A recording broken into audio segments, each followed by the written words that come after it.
કોંગ્રેસ ઉમેદવાર કુમારસિંહ પર થયેલી હાથાપાઈ મામલે ઉગ્ર વિરોધ નોંધાયો છે। મતગણતરીના દિવસે વોર્ડ નંબર 18ના કોંગ્રેસ ઉમેદવાર કુમારસિંહ સાથે થયેલી હાથાપાઈ મામલે કોંગ્રેસ અને સર્વ સમાજમાં રોષ ફાટી નીકળ્યો છે।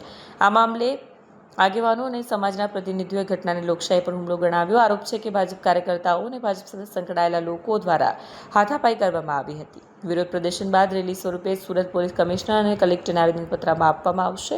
આવેદનમાં આરોપીઓ સામે કડક અને નિષ્પક્ષ કાર્યવાહી કરવાની માંગ કરવામાં આવી છે। વોર્ડ નંબર 18ના ચૂંટાયેલા ભાજપ ઉમેદવાર અને ભાજપ કાર્યકર્તાઓ સામે પણ કાર્યવાહી કરવાની માંગ ઉઠી છે। પ્રદર્શન દરમિયાન ન્યાય જોઈએના નારા સાથે ભારે વિરોધ નોંધાવ્યો હતો। ઘટનાને લઈને વિસ્તારમાં રાજકીય માહોલ ગરમાયો છે। પોલીસ સમગ્ર મામલે તપાસ કરી રહી હોવાનું જાણવા મળ્યું છે। विपुल उद्दावाला सूरत कांग्रेस अध्यक्ष। क्या रजूआत लेकर आए?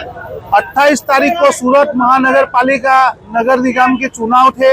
उस चुनाव का परिणाम था, वहाँ पे गिनती हो रही थी। उस दरमियान हमारे प्रत्याशी श्री कुमार सिंह को ऊपर शारीरिक हमला किया गया। भाजपा के गुंडे और वहाँ के प्रत्याशियों ने उनके ऊपर हमला किया। पूरा प्रशासन, पुलिस प्रशासन, चुनाव आयोग के अधिकारी सब वहाँ पे हाजिर थे।